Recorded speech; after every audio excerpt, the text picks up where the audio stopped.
Steven Cordeño right here with the legendary Brian Custer. Man, looking sharp. Looking sharp. Got to show the fit. Thank you.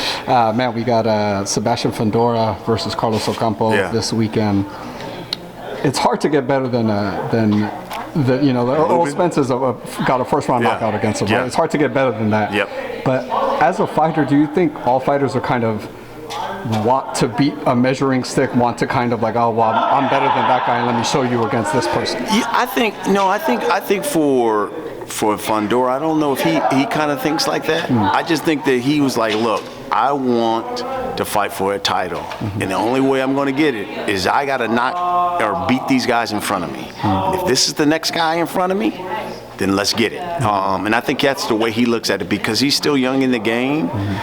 We kind of may think of it like that, but I don't think he sees it like that. Obviously, the fight to make at 54 is Jermell versus Sebastian. After watching Sebastian versus Lubin, that was a war, right? Yeah. And he showed his medal, getting up and everything.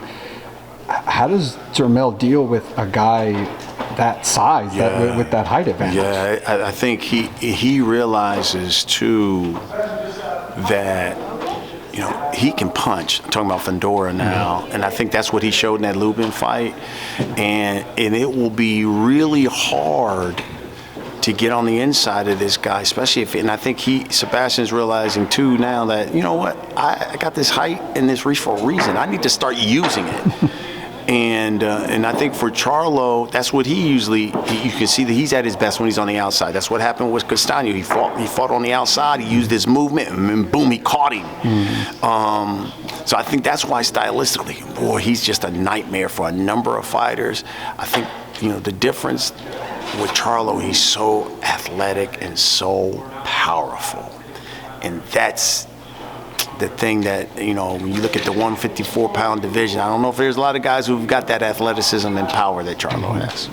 Man, Fundora, I couldn't believe it. He was telling you, he told me too, that he still make 147. I don't know. It's crazy. It's crazy to be young like that again. Yeah. I would love to have that problem. Right. But could you imagine this guy at 147 with the great fighters you have there too? I think that's the great thing about 147 and 154. It's like you walking in a landmine. I mean, because there's so many big names in that division, but that would be crazy. And even him, he said, hey, look, that'd be a great fight, him and Boots Ennis. Can you imagine that? But yeah, I mean, I guess it's great to have that kind of genetics. Yeah. You can lose weight like that. But, you know, it's so funny because so many people want to see him go up. They're like, oh, he's too tall. He should be fighting at 168, 175. But he just doesn't have that body type yet. It's like the resurrection of Paul Williams. Yes, exactly right. It's a great point. Yeah. Man, talking about 47, hopefully we get it right. It's man, they're making us boxing fans nervous. Yeah, probably Spence Crawford. Yeah, Spence Crawford. Yeah. You know, look, I think fans want to say, well, he's ducking him. They want to fight. Now, it's a business, and I think that's what some fans have to realize. Boxing is a business. And those guys aren't stepping into the ring until the business part of it is right. Now, we were hoping and praying this thing would get done by November 19th, but now that it's right around the corner, we know that's not going to be done, because you got to have at least 10 weeks for that. I mean, I know from a Showtime standpoint, we want at least a week of promotion. You know, we want to send these guys to LA, to New York, to across wherever. We want to send them out and promote the hell out of that fight. So, you know, I'm hoping that, you know, we can get this thing done in December, January at the latest. As someone who's been in the ring with Errol Spence, he hits hard. Right? He hits hard.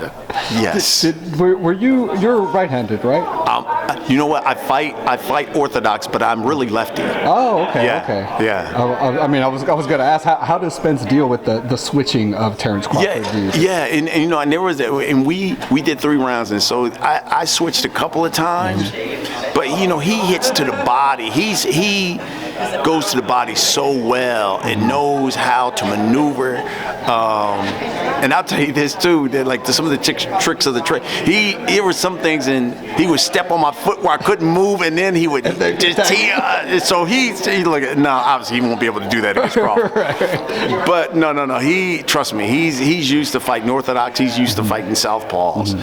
So and then, listen, you know, when you're in the Olympics and going to the Olympics, you got to be used to all kind of styles. But he hits hard. I will say that I was hurting for at least 2 weeks after that. I was going to say, how were the ribs after that? Oh my gosh, I couldn't. I will say honestly, I could not sleep on my right side for like a week. I would turn and be like, oh, my arm, my shoulder, my there, right in here, the kidneys. Yeah, it was. But I did tell him that. So the whole time we were fighting, and the whole sparring, I would talk like, you know, I was like, I'm gonna hit you like Bud Crawford's gonna hit you, and then that's when you could tell it's like the switch. It went from okay, we playing to like, okay, well let's go now, let's go. You know, because he even said that one time when he hit me, he said, I know you saw my YouTube, and he was talking about that YouTube video of him and a guy on the front lawn.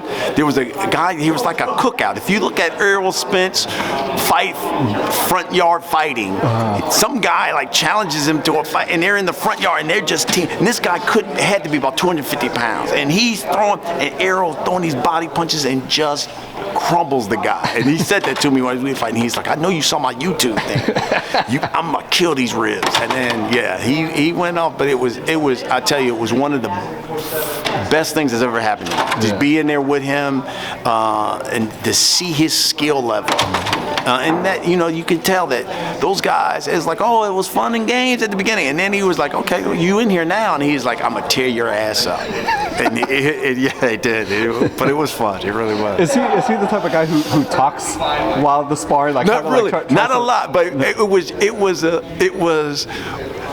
First of all, there was a lot of guys in the gym, so it was like they started throwing wolf tickets. Right. So like there was like time you saw wow, boom, boom, and I was like, yeah, that's what I'm talking about. So then those guys were like, yeah, and so they were like, yeah, get him, EJ, and then they were like pumping him on, and then like I said, I made the mistake by saying, you know, and I hit him. I was like, yeah, that's how Bud Crawford's gonna do you, and then that's when he was like, oh, okay, now I'm gonna tear your ass up, and then he was, it was, you know, but you know, that's when we kind of had a little back and forth for a while. But no, he's mainly quiet. Until you start talking to him.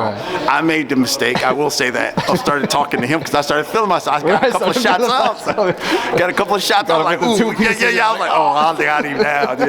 Yeah. That's hilarious. Absolutely. How does Terence deal with the constant pressure and body attack of Errol Spence Jr.? Yeah, so that's where his boxing skills, superior boxing skills will have to come in. You know, Crawford is athletic. Crawford can move. Crawford's got power too. And so for him, it is more about, I think, keeping it at range in this fight.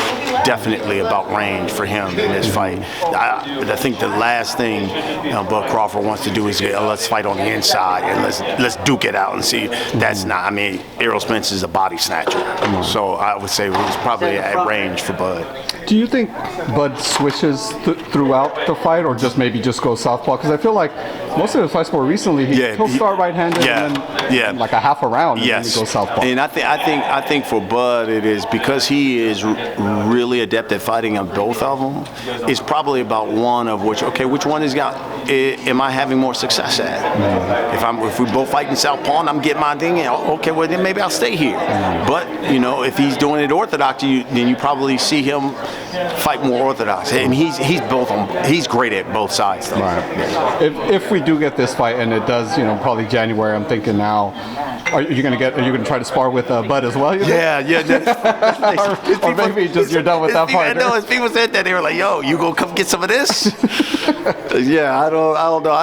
And it's funny because even Charlo told me, Jamel Charlo said, "Yo, when am I gonna get some of this?" Everyone wants a piece of this. Yeah, I don't know if it was the right thing to do because all these cats now want to go like a round or two, and hey man, I'm getting old, bro. I was gonna say you better get a shape or something because you started it, brother. You started it. So yeah, I don't know, but Charlo asked me about it too. So I don't know, and I would need about 8 weeks. just for the 2-3 rounds. Yeah, exactly. Oh, that's hilarious, yeah. Brian. Tell the fans, man, where they can follow you for the Last Stand podcast. Great stuff. Oh, Last Stand podcast. We have a YouTube channel, laststand.com.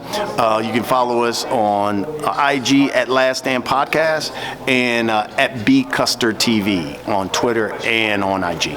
Thank you so much, Brian. Appreciate your time, man. Thank you.